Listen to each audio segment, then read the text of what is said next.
pédale pour actionner le savon liquide que l'on réceptionne dans la main et l'autre pour actionner l'eau contenue dans une bassine pour le lavage des mains. Voici à quoi ressemble le kit fait par nos artisans. Les kits qu'on a l'habitude de voir, on touche toujours à la main. Le robinet, pour l'ouvrir, il faut l'ouvrir avec la main. Le savon, il faut prendre le savon avec la main. Alors, comme la maladie, on dit, c'est les touchés qui peuvent apporter le virus, on a jugé nécessaire d'apporter une petite modification.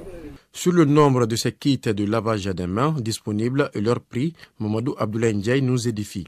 Tout de suite, on a à peu près une 50aine. Mais il y a d'autres qui ont été livrés.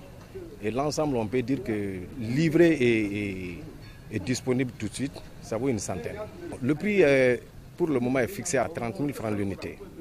Toutefois, le prix de ces kits pourrait évoluer en fonction de la disponibilité des matières premières rentrant dans le cadre de la confection de ces kits Made in Mali. Gestion des technologies de l'information et de la communication AGETIC change de fusil d'épaule à travers le télétravail. Nous avons constaté à notre niveau un nombre de téléchargements important au niveau du site du coronavirus. Donc pour la sécurité de l'application, déjà il faut savoir on a deux applications, l'application web et l'application mobile. Tandis que celle de télésanté et d'informatique médicale opte pour le téléopérateur. Alors, bienvenue sur le centre d'appel du ministère de la Santé. Bien avant l'entrée du coronavirus au Badi, un numéro vert est mis à la disposition des populations. Il s'agit à travers ce numéro 36061 d'informer et de sensibiliser sur l'évolution de la maladie. Dans la même foulée, la solution développée qu'est SOS Corona pour la prévention et la prise en charge est téléchargeable sur les différentes plateformes mobiles. Cette solution concerne à deux étapes. Il y en a une plateforme web et une application mobile. S'il y a des cas potentiels qui se présentent, de pouvoir assurer la prise en charge sans pour autant que les malades ne se déplacent vers les hôpitaux. C'est plutôt les hôpitaux qui viendront aux malades et assureront la prise en charge à partir de là où ils vont signaler les différents cas potentiels. À partir de cette application, on a la possibilité de recevoir des informations fiables envoyées par le ministère de la Santé afin d'éviter celles erronées sur les réseaux sociaux. Le ministre du Tourisme et des Loisirs, Siandou Fofana, parcourt les locaux de l'Institut national de la jeunesse et des sports INJS, un site retenu comme centre de confinement par le gouvernement en cette période d'urgence sanitaire liée à la maladie Covid-19. Le ministre, par des entretiens, s'assure de la préparation du dispositif d'hébergement des potentiels pensionnaires. Et nous sommes venus pour voir le travail qui a été fait pour créer les conditions d'accueil et surtout d'hébergement et de restauration.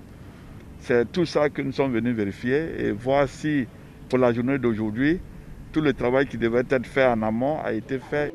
Le ministre Siandou Fofana relève la mission de l'État dans cette crise sanitaire et exhorte les citoyens à la discipline.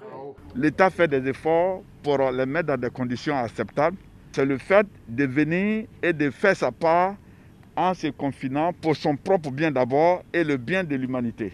Le ministère du Tourisme et des Loisirs invite les populations à se conformer aux 13 mesures de restriction des décisions édictées par le Conseil national de sécurité dans le cadre de la prévention contre la maladie à coronavirus Covid-19. Pharma a fini sa toilette.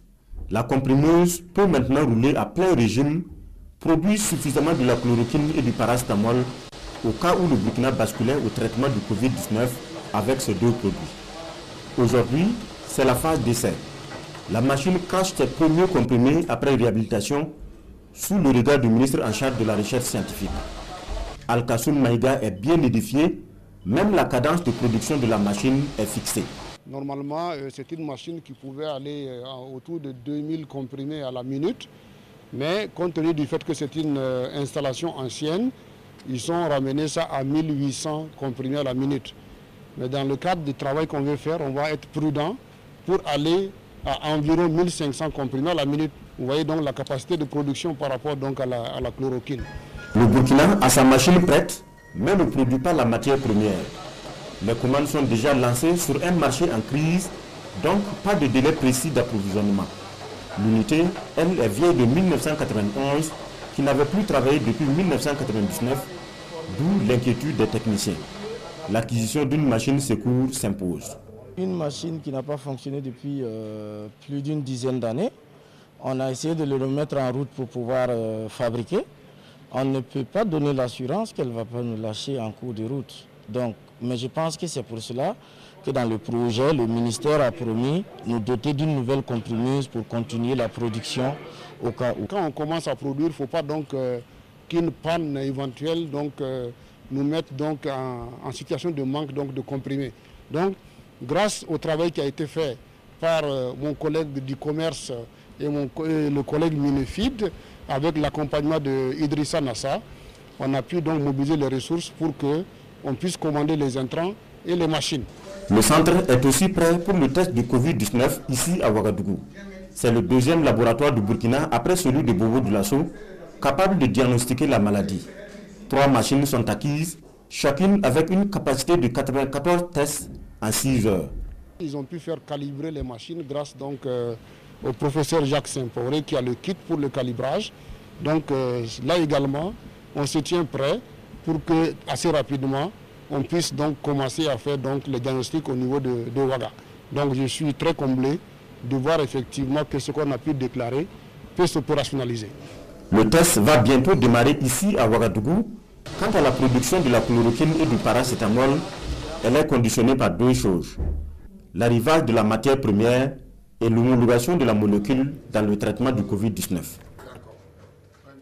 L'Institut Pasteur de Dakar, depuis 120 ans, le laboratoire a vu passer la fièvre jaune, Ebola et tant d'autres épidémies nées sur le continent africain. Le voilà maintenant au cœur du dispositif de la lutte contre le coronavirus au Sénégal. Donc là, c'est une étape qui est clé. Donc comme c'est des prélèvements à suspicion de coronavirus, c'est l'inactivation, donc ce qui va permettre aux autres de travailler sans risque avec le prélèvement. Tous les tests effectués dans le pays se font ici sans exception, 100 par jour en ce moment. Dans ce laboratoire avec son matériel dernier cri, capable d'en réaliser entre 500 et 1000 toutes les 24 heures. Dépister le plus possible alors que la maladie n'est pas encore très répandue au Sénégal. Et aujourd'hui, le meilleur moyen de garder la situation gérable, c'est de se donner à fond autour des cas qui sont confirmés et prélever les personnes qui sont autour, les tester, les isoler et les mettre en observation. Aujourd'hui, plus de 1500 cas suspects ont été isolés au Sénégal, placés sous surveillance.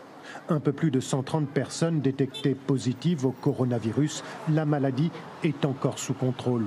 Mais le pays retient son souffle, conscient que le système sanitaire est extrêmement vulnérable. Fort de l'expérience récente d'Ebola, le directeur de l'Institut Pasteur de Dakar se refuse à tout pronostic. J'ai appris avec les épidémies de ne pas faire de la fiction. Moi, ce que je fais, je vis au jour le jour les épidémies en anticipant le pire et en espérant qu'on aura quelque chose de bien. On n'a pas attendu que l'épidémie soit là pour réagir et ça, c'est quelque chose d'assez nouveau, je trouve, en Afrique. Au-delà de son action, on l'a vu, cruciale, au Sénégal, l'Institut Pasteur de Dakar a également formé une trentaine de pays africains afin qu'ils puissent dépister au mieux